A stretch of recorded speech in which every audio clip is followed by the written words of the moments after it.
Eric, welcome aboard to the show. Thank you so much for joining us today. Thank you for having me, Ari. It's good to be here. Okay, so we're going to go down the rabbit hole, but eventually we will come up. Okay, so we kind of know that our phones have chips in them. A lot, yeah.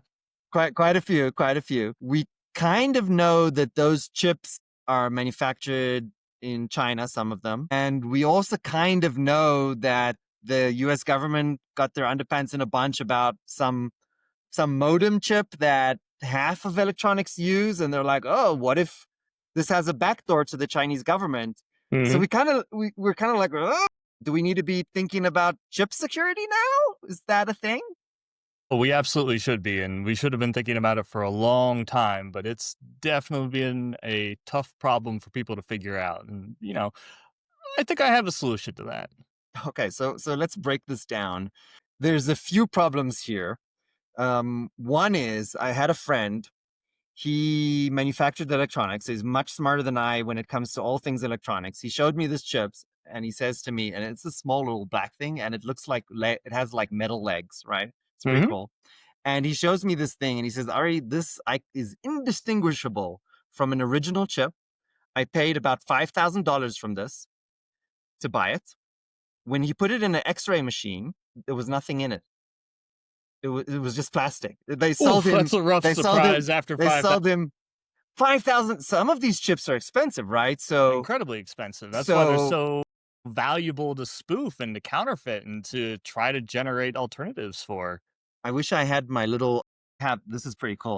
Not everybody watches this on video, but basically, right, you have this thing over here. So, for example, you have a chip over here. Mhm. And then what if this chip over here is just a piece of plastic? There's no logic or kind of intelligence in it.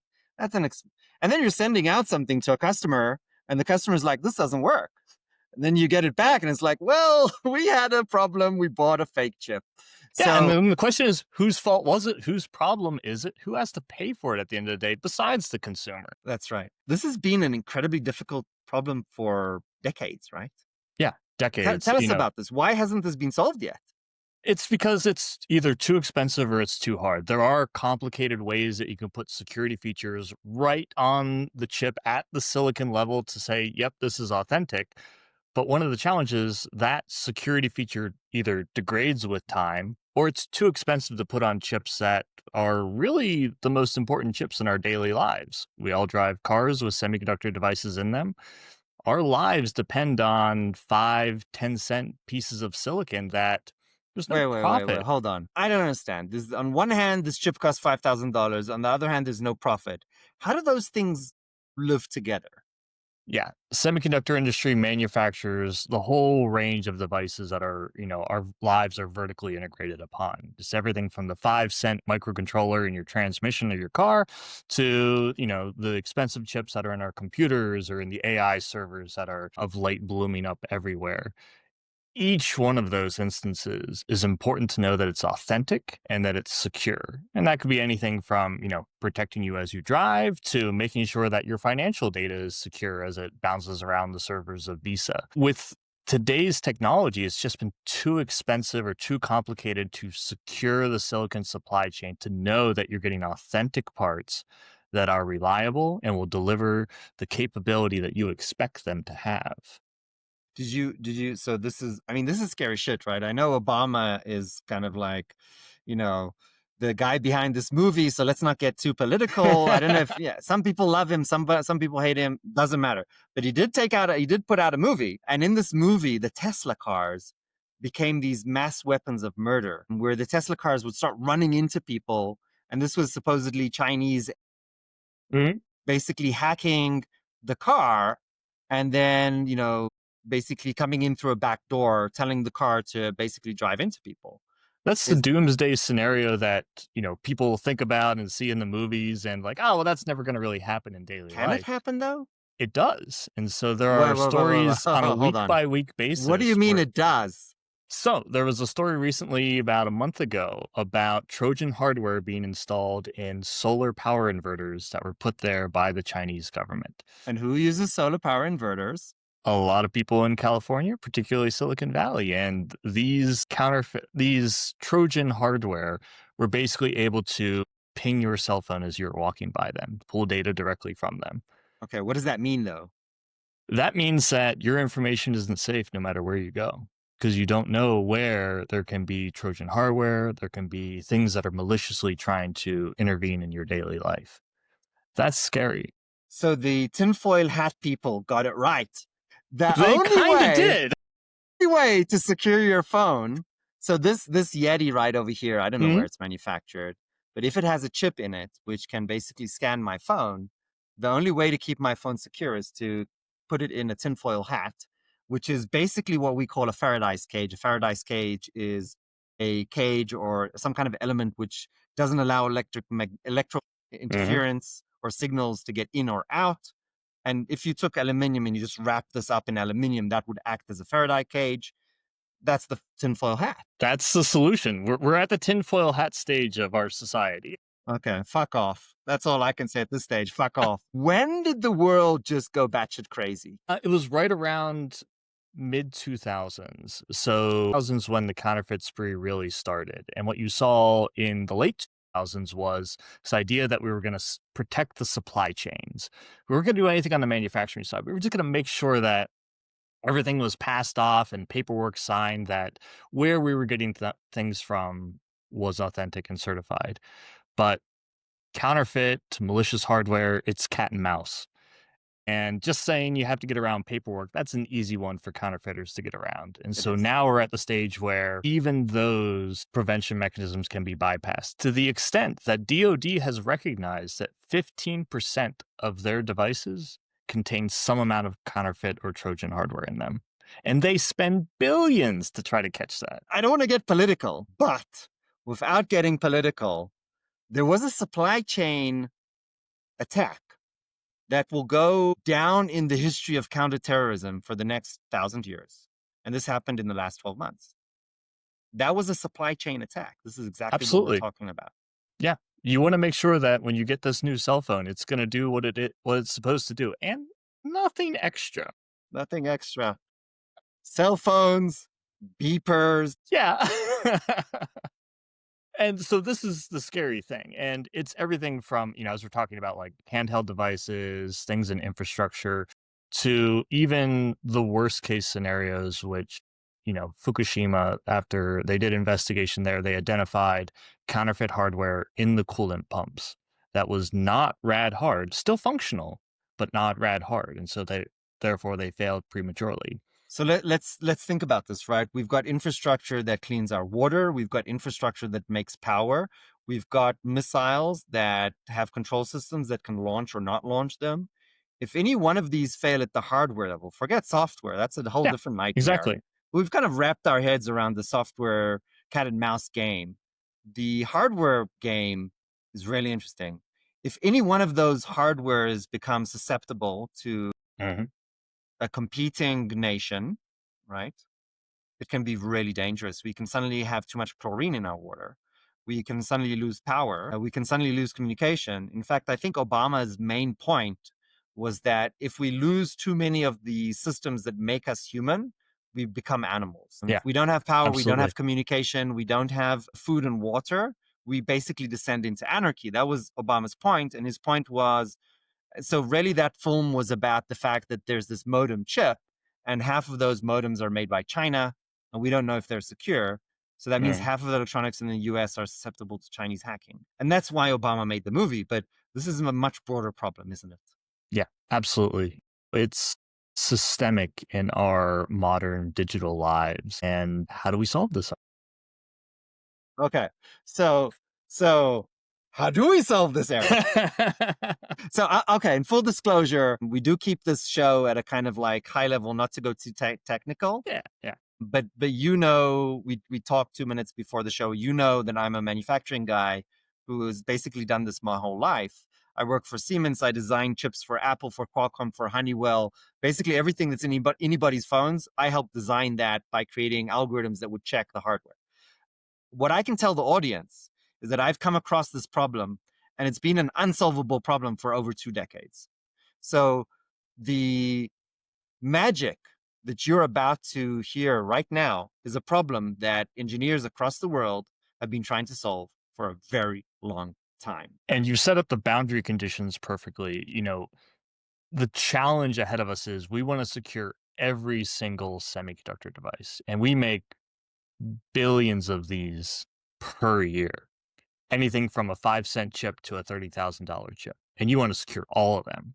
But we're still in a commercial environment for the most part, which means it's got to be cheap, it's got to be fast, and it can't really disrupt your product at the end of the day. So you can't take up chip real estate, you can't spend a lot of money on it. That's what makes this an incredibly hard problem to crack. And so that's where, what I've been working on for the last year is how do you use existing semiconductor manufacturing processes to intrinsically encode a security signature at the silicon level that you can then detect later on somewhere in the supply chain, maybe at a contract manufacturer, maybe when, the device is in your hand, and authenticate it and verify that it's has its integrity intact so that hasn't been altered in any way, shape, or form.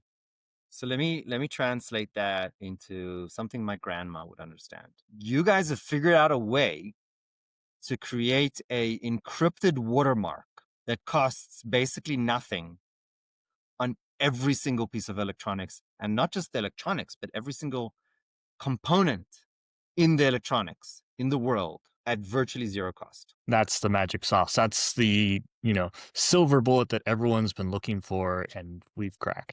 This is truly something incredible. I mean, if you're a terrorist, you should care about this because you don't want your shit exploding. But if you're a home, you're just an everyday Joe, then you also care about this because how do I know that I didn't just buy a fake iPhone or a fake Rolex or a fake whatever? Maybe the Rolex will be fake, but at least the electronics in it is real. That's a different problem. So this is huge. I mean, from home appliances that are expensive or maybe just dangerous, right? Maybe a chainsaw that's fake, to the stuff that cleans our water and decides what percentage of chlorine goes into the water that we drink. This is a big deal. Yeah. And I think the biggest market for us is, like Obama's movie, it's like it's automotive. It's like you want to make sure that when you get in your car, it's going to operate the way you think it will. And if you do have an accident, you want to make sure that it functions the way it's supposed to keep you safe. I mean, if There's been a I, recent rash of counterfeit controllers for airbags that oh has yeah, led to billions of losses in the automotive industry, but also many lives. And that's become our mission is we are not doing this, we're doing it for a little bit because it's cool technology, but also because it has such an impact on our everyday lives and the people around us that this is our mission. there's a few verticals of evil in the world as it Mm, pertains to this product specifically.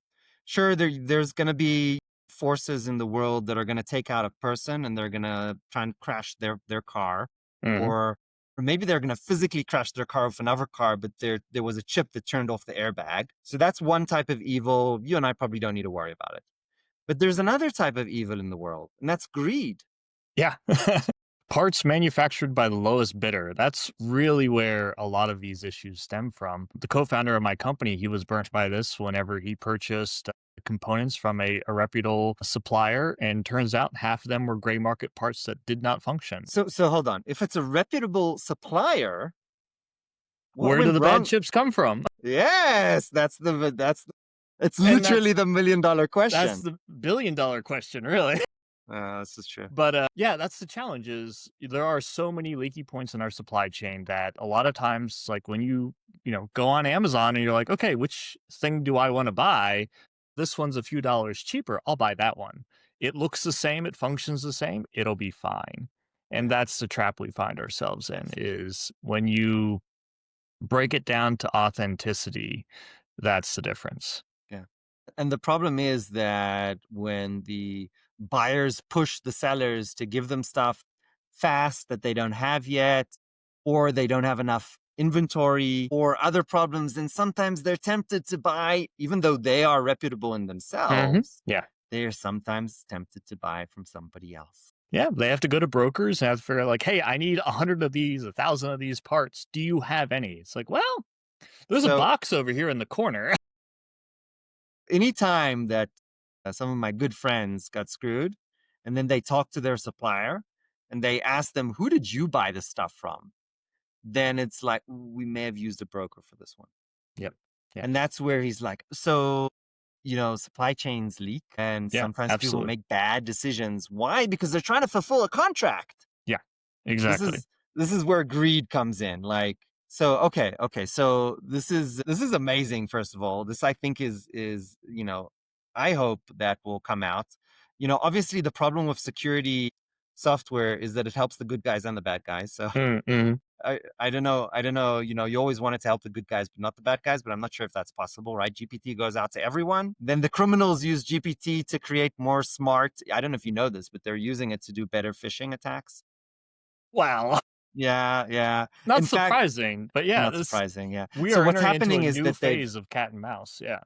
there's SaaS companies that create phishing attacks, right? You can buy software on the obviously in the dark web, and then you basically can do like call up a support line and say, "Hey, I'm trying to do a phishing attack right now, and my mark said this, and the software, oh, this is real, and then the software gave me this error. What do I do next to create this phishing attack?"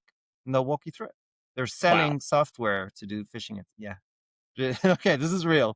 Um, Are you sure you want to be scaring your viewers this much? Like, dude, I 90% of the time I'm a positive, smiley guy. I'm smiling right now. Hopefully, they're watching the video and feeling very relaxed. Uh, yeah. The good news is, though, Eric, you guys are bringing something wonderful to the world. Usually, we don't say things that people make are wonderful because we don't promote on this show because this is really is exciting, and I've suffered from this problem myself. I'm gonna make a transgression and say that you all should look into the future of Eric's company, because I think there's something interesting there. I appreciate it, Ari. Absolutely. Eric, thank you so much for coming on the show. This has been an Thank you for absolute having me. delight. This is great. There's one more question. All right. Okay. So this is the only question that we ask on the show that is pre-prepared, that everybody gets asked. Is a difficult question. If you had to go back to the hardest part of your life, anywhere, what advice would you give to yourself? Keep your head down and keep going. It Keep gets on better. trucking. Keep on trucking. This too shall pass. Absolutely. Eric, thank you so much for coming on the show. I appreciate you. Thank you, Ari.